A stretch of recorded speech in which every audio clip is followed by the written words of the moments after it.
Olá pessoal, hoje nesse vídeo a gente vai falar sobre gestão de backlog. Vou dar aqui algumas dicas práticas e exemplos para você que ainda tem dificuldade de organizar bem o seu backlog de produto, ok?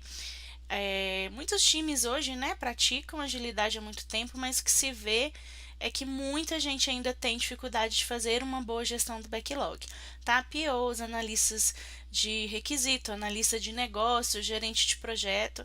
E então, gente, é importante a gente saber que a qualidade, né, e o valor que o seu produto vai entregar, ele começa com uma gestão de backlog eficiente. Então a gente vai seguindo aí com esse primeiro vídeo falando um pouquinho de organização do backlog e na sequência outros vídeos aí aprofundando um pouquinho nesse tema que parece simples, né, mas não é tão simples assim. A gente precisa tomar bastante cuidado para a gente entregar um produto de qualidade aí para o nosso cliente, tá legal? Então vamos começar aí o vídeo falando um pouquinho sobre mim, tá? Eu tenho aí 22 anos de experiência na área de TI, maioria da minha carreira aí dedicada à análise de negócio, análise de requisitos, gestão de projetos, tá? Ágeis e projetos tradicionais, tá? Vivenciei essa mudança aí, né, de mentalidade, de metodologias, de formas de trabalhar, que vem acontecendo nos últimos anos aí, tá? Eu sou Agile Coach certificada, Safe Agilist também, Scrum Master e Product Owner, tá legal? Sou formada em Ciência da Computação pelo Centro Universitário de Belo Horizonte, tenho também MBA em Engenharia de Software e um MBA em Governança de TI. Tá? Espero que eu consiga passar para vocês aqui nesse vídeo um pouquinho, né, desses anos aí de experiência que eu vivenciei trabalhando com requisitos, com análise e gestão, né, de projetos aí e de demandas na área de tecnologia, principalmente, que essa experiência sirva aí com algumas dicas, né, para vocês e espero que seja útil.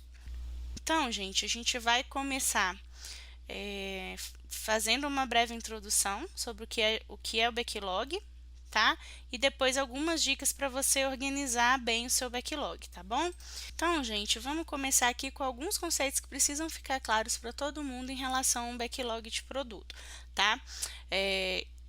Ele é uma declaração de todas as necessidades que o seu produto deve atender. Tá? É importante que exista um único backlog e ele deve definir uma visão de tudo o que precisa ser feito. Muitas vezes, alguns times que têm 2 ou 3 equipes diferentes trabalhando no mesmo produto, tá? Cometem o erro aí de cada time ter o seu backlog de forma isolada e às vezes as coisas não casam bem. Então, essa é a primeira dica que eu dou. Independente de quantos times você tenha trabalhando no seu produto, 1, 2, 3, tá? O seu backlog, ele precisa ser único. Você precisa dar visibilidade de tudo que você precisa ser feito para que você faça uma gestão efetiva do backlog, tá? Outra dica prática que eu dou é nunca registre e organize o seu backlog voltado para a especificação de funcionalidades.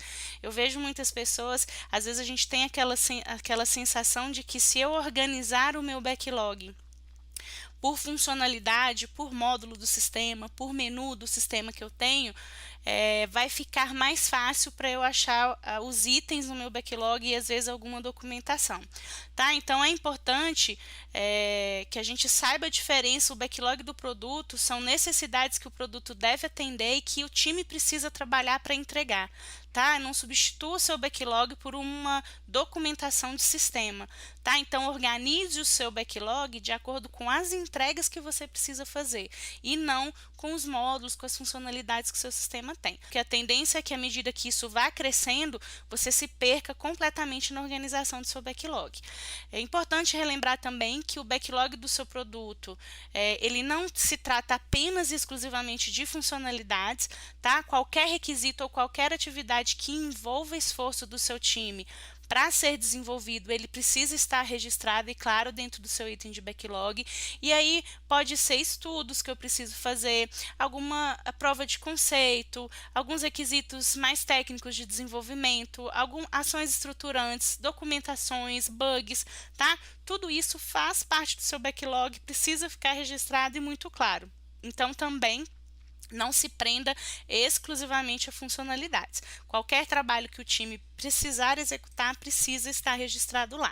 Então, gente, como até já adiantei, né, no slide anterior, um item de backlog ele implica em esforço humano para ser construído. Então, qualquer item que implique em esforço humano do seu time para ser feito precisa estar registrado no seu backlog.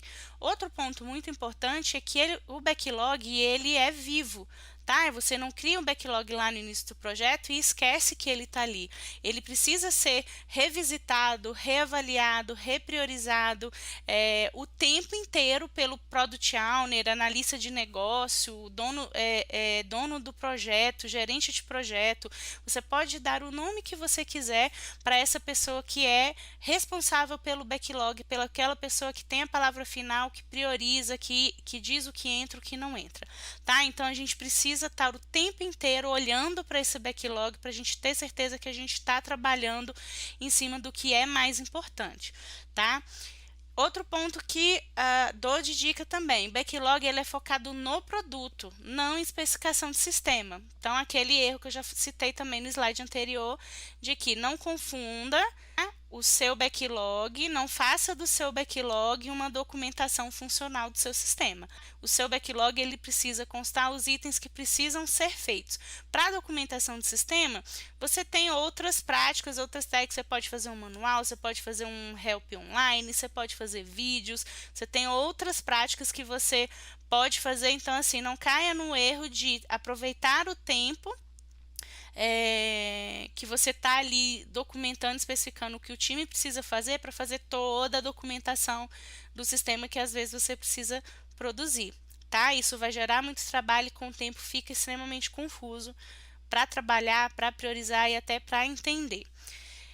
Então, gente, eu gosto também de falar um pouquinho sobre essa tripla restrição aqui. Se fala muito de gestão eficiente de backlog, de priorização, de fazer o que é certo. Por que que isso, um contexto, eu acho que qualquer projeto, mas isso se aprofunda mais quando se fala em trabalhar com projetos ágeis, né? Quando a gente trabalha com projetos waterfall, normalmente, né, a gente tem as restrições de tempo e de custo estimadas e esses projetos com essas características normalmente trabalham com escopo fixo.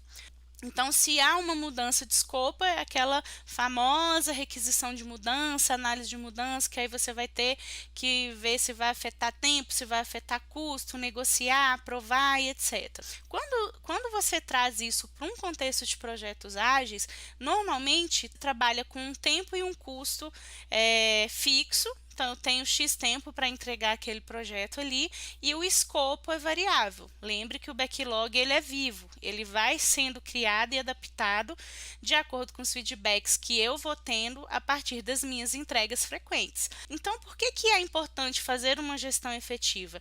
Para eu garantir que, como eu tenho um tempo e um custo que é restrito, que eu vou conseguir escolher e definir aqui, trabalhar bem qual é o escopo que vai agregar mais valor para o meu produto ou para o meu cliente. Então, por isso que é importante a gente tirar um tempo e realmente olhar com muito cuidado para o backlog do seu produto, tá? Não deixa isso solto porque é problema na certa. Organização de backlog, então, gente. Como organizar, né, bem o meu backlog? Essa organização que eu vou apresentar aqui agora, ela é bem difundida no mercado, muitos times usam, vocês vão achar vários e vários artigos sugerindo que utilize essa organização, conceituando o que são cada camada dessa organização do backlog. Então, ele consiste basicamente em você organizar o backlog em camadas hierárquicas. Neste caso aqui, 4 camadas. E a gente começa com épicos, a gente tem aí dentro do épico features específicas, vou falar com detalhes o que é cada um aqui daqui a pouquinho. Dentro das features eu posso ter uma ou mais histórias e dentro de uma história de usuário, uma ou mais tasks. Então, o que é um épico? Um épico, gente, são histórias grandes demais ou alguma história que eu não tenha detalhes suficientes ainda para que elas sejam desenvolvidas de forma individual. Então, se eu pegar um épico para desenvolver, é impossível eu pegar e desenvolver aquilo ali tudo de uma vez, tá? Então a feature, gente, a feature nada mais é que um grande processo ou uma grande funcionalidade que vai agrupar pequenas histórias, tá? E ela deve idealmente conseguir ser desenvolvida até 3 meses. Então você vai agrupar, você vai dividir aquele seu épico em grandes funcionalidades. Em seguida você vai dividir as suas funcionalidades ou features ou processos que você separou aqui dentro das features em histórias menores, descrições sucintas de necessidade de um usuário específico daquele produto. Então aquela é a menor parte que eu consigo desenvolver e ainda entregar valor para o meu cliente, para o usuário final. Tá bom? E ainda, né, dentro das histórias você tem o último nível hierárquico, tá? Que são as tarefas, que são atividades que o time precisa executar para entregar uma história. Eu vejo que na prática, gente, muitos times confundem histórias com tasks, tá? E features com histórias. Ou seja, eu crio histórias grandes demais que acabam sendo features e às vezes até mesmo um épico. Tá? Então, essa hierarquia aqui nada mais é que um épico é uma grande necessidade, são itens muito grandes para serem desenvolvidos de forma isolada. Eu quebro ele em funcionalidades menores, quebro ele em entregas relativas àquela funcionalidade ou processo de negócio que vai atender um cliente, tá? E eu quebro as tasks que eu preciso para organizar as histórias, tudo bem?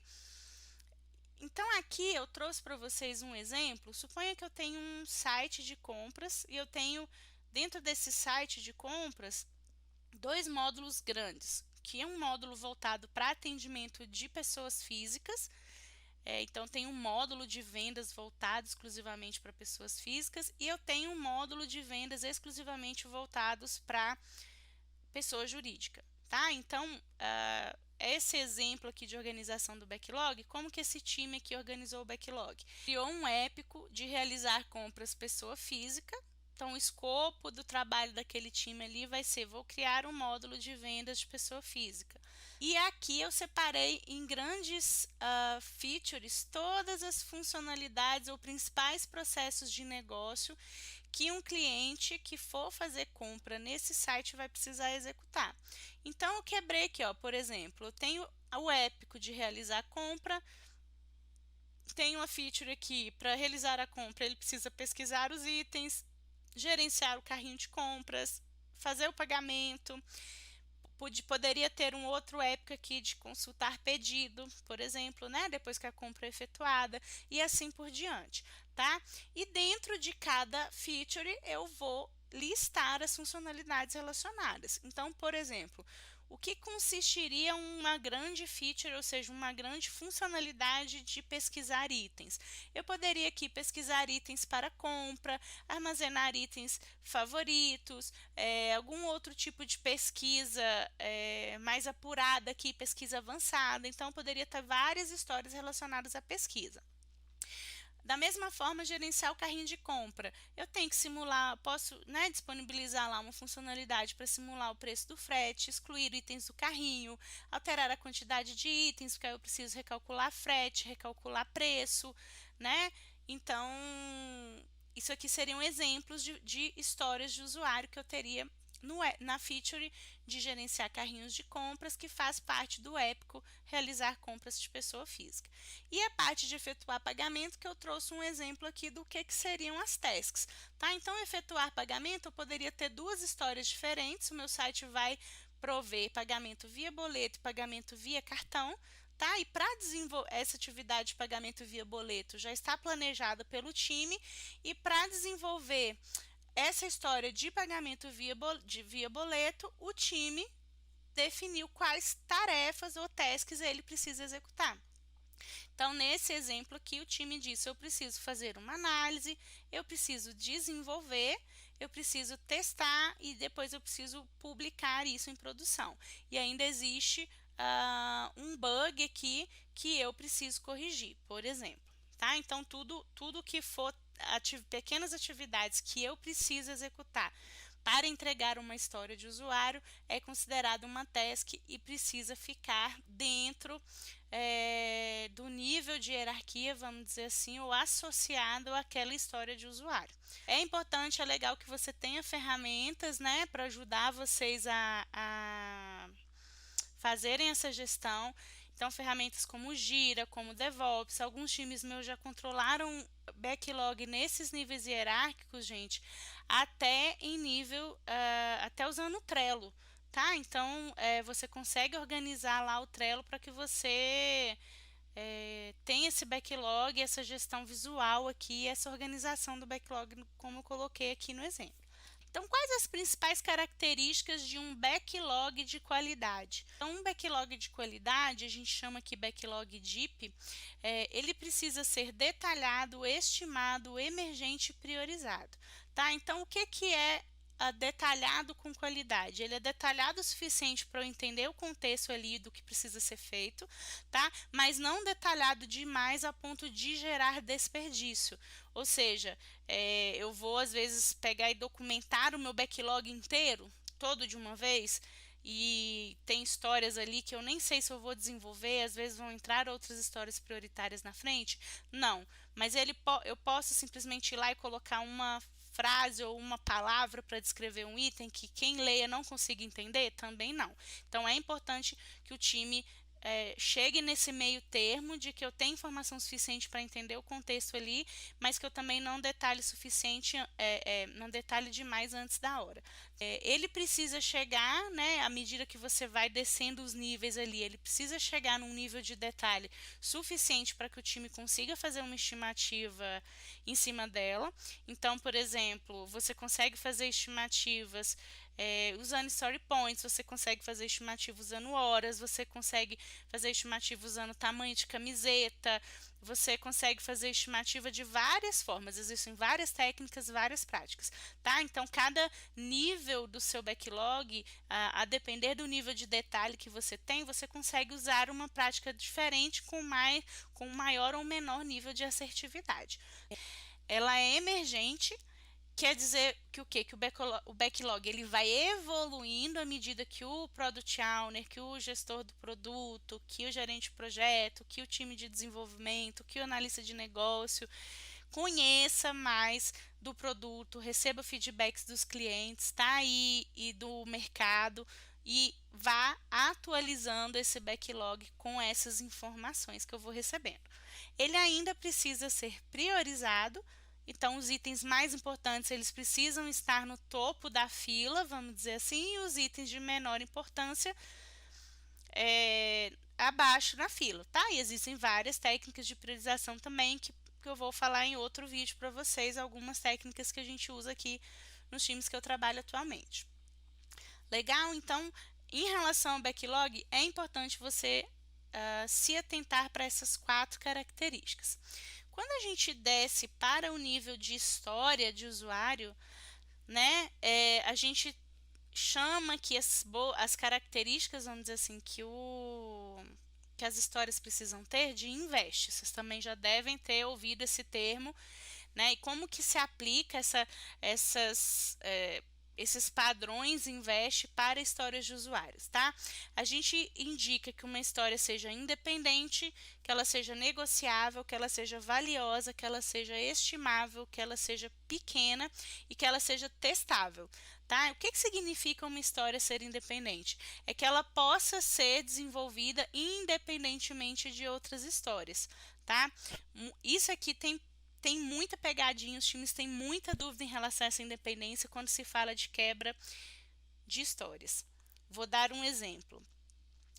Os times confundem independência com ordem de desenvolvimento, tá? Então, eu vou dar um exemplo aqui. Um relatório que eu preciso desenvolver, para eu desenvolver um relatório, obviamente eu preciso que a funcionalidade que vai fazer o input daqueles dados ali que o relatório vai trazer já esteja desenvolvida ou pelo menos definida. Então existe aí um certo nível de dependência em relação à ordem de atendimento. Ah, Cláudia, então tem dependência, então eu preciso então desenvolver o relatório junto com o cadastro? por exemplo, com o input de dados? Não necessariamente. Então, gente, não confunda, tá? Uma ordem de execução, que é uma ordem lógica de execução, obviamente, como é que eu vou extrair uns dados que ainda não existem, não tenho estrutura de dados, não tenho nem conhecimento do que de informação que vai existir ali.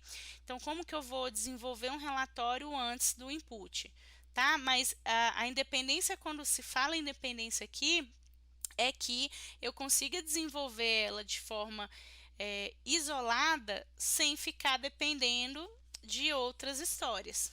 Então, por exemplo, às vezes o time quer desenvolver uma história e quebrar ela em back-end e front-end, por exemplo, tá?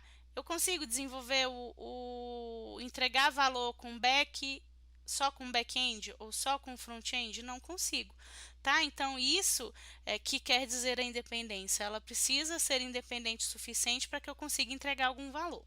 Ela precisa ser negociável, então lembra que não é uma história de usuário, ela é um desejo, então ela pode e deve ser negociada, discutida, sugerida pelos times, o que é importante realmente ter para que você também trabalhe somente no que é necessário. Ela precisa trazer valor para o negócio, esse é extremamente simples. Se não tem valor para o usuário, não tem valor para o negócio, não tem valor para o produto, não faça.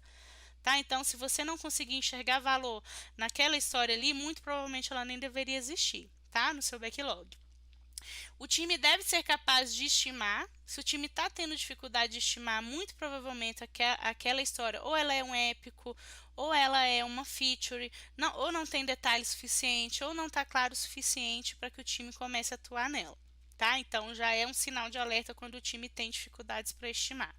Ela precisa ser pequena, ser desenvolvida num ciclo de desenvolvimento e ciclos curtos, para eu já entregar valor, já validar e já colher feedbacks. Então, ficar 3 meses desenvolvendo uma única história não é boa ideia, tá? Normalmente nos times que eu atuo, eu indico que a gente quebre em histórias que caibam dentro da sprint ou dentro de um ciclo de desenvolvimento que eu defino, tá? Para que eu tenha tempo de desenvolver e validar aquilo ali com mais rapidez. Ciclos grandes demais, você não está trabalhando de forma ágil. Ela precisa ser testável, a história ela precisa ter todos os critérios de aceite muito claros para o time, para que eu consiga definir se aquela história foi entregue de forma completa e está atingindo os objetivos que ela precisava atingir. E por último, gente, características de qualidade para as tasks, tá? Elas precisam ser específicas, então cada task com seu propósito específico, tá? Coeso, com um único objetivo, que entregue uma única parte das histórias do usuário. Eu vejo às vezes, já vi, né, alguns times trabalhando assim. Eu tenho uma história de usuário, por exemplo, lá no nosso exemplo, pagamento via boleto. E aí, o time planeja aquela história com uma única task, desenvolver pagamento via boleto, tá? Qual a probabilidade daquela quebra me ajudar a entender tudo que eu preciso fazer para entregar aquela história? Nenhuma, porque eu simplesmente peguei todo o meu esforço, tudo que eu preciso fazer e agrupei numa única tarefa. Então, isso que significa aqui o específico, tá? Eu preciso ter uma task para cada coisa. Quanto mais eu puder quebrar, melhor, tá? Existe, claro, um bom senso, eu não vou ficar quebrando em atividades de 1 hora, meia hora, 15 minutos, porque aí também você vai ficar uma semana planejando. Mas tenta fazer com que seu time quebre a história em atividades de um dia, porque aí você consegue ver a evolução e o andamento junto com o time ali, acompanhar o andamento do desenvolvimento daquela história ali todos os dias na sua reunião de daily, por exemplo, se aquilo ali está evoluindo bem ou não, para que o time consiga, né, redistribuir as tarefas caso as coisas não estejam indo bem, renegociar alguma coisa com o PO e identificar desvios de forma mais fácil quando você está executando. Ter tasks quebradas o suficiente vai te ajudar também nisso. Tá? Ela precisa ser mensurável, então se você não mede quanto você vai levar para fazer, ou o esforço que você gasta daquilo ali, qualquer unidade de medida que seja que você use, Se você não consegue medir, você não tem como saber se cabe, não cabe dentro da sprint, se você consegue entregar num prazo determinado que às vezes o PO tem de expectativa, tá? Então, esse é mais um ponto também que a task, né, não sendo específica, te apresenta dificuldades, tá? Para você não consegue mensurar. Ela precisa ser alcançável, então o time precisa estar apto a executar aquela tarefa dentro do time. Se o time não está apto para executar aquela tarefa, de duas uma, ou você não tem os recursos suficientes no seu time para executar aquilo, então aquilo não deveria estar no seu backlog, tá? Ou aquilo ali é um impedimento, um blocker que o Scrum Master, o Agile Master do seu time precisa resolver, que o time precisa ter autonomia e conseguir executar aquela tarefa ali, tá? Ela precisa ser relevante, então ela precisa agregar valor, então a gente está sempre o tempo inteiro aqui falando de valor, né, gente? No backlog, na história de usuário, inclusive nas tasks, tá? Então vou dar um exemplo aqui, pode ser que não seja da maioria do caso de vocês, mas suponha que eu tenho uma task lá para desenvolver a história que é atualizar manual do usuário, tá? E esse manual do usuário, no contexto do projeto, ele não é usado por ninguém. Eu faço aquele ali simplesmente porque o meu contrato diz que eu tenho que fazer, mas ninguém usa, ninguém valida, aquilo ali fica só no contexto do time. Será que realmente eu preciso, gente, executar aquela atividade ali de atualizar manual? Será que o meu time não poderia estar gastando o tempo dele desenvolvendo coisas que realmente vão trazer valor, né, ao final? Então é sempre importante avaliar se as tasks que o seu time está executando para entregar uma história, se elas agregam o mesmo valor ou não, tá? Então esse senso crítico precisa estar aflorado o tempo inteiro, você se questionando isso, questionando o seu time, colocando ele para pensar se essas atividades que a gente está executando, elas estão trazendo benefícios mesmo. E ela precisa ser temporal, né? Ela tem que ter um tempo para ser realizada, tá muito relacionada ali com o fato dela ser mensurável. Então, eu não posso ter uma task eterna dentro da minha história. Até porque se eu tiver uma task eterna lá dentro, a minha história não vai ser entregue nunca. Tá legal? Então é isso, pessoal. A gente falou sobre organização de backlog, características importantes aí DIP que o seu backlog precisa ter e a gente precisa tomar cuidado para estar sempre avaliando cada item do backlog em relação àqueles requisitos, características que a sua história de usuário precisa ter para que ela seja efetiva, para você entender que ela está bem documentada, bem quebrada, num detalhamento suficiente, e as tasks do seu time também, características que elas precisam ter para melhorar a sua gestão do backlog e das atividades que vocês precisam executar. Eu espero que esse vídeo tenha sido útil. Se vocês tiverem alguma dúvida, né, pode me adicionar lá no LinkedIn e pode me mandar, que eu vou ter o maior prazer de responder. E espero que vocês tenham aproveitado e no próximo vídeo a gente fala um pouquinho mais sobre gestão de backlog. Obrigada, gente!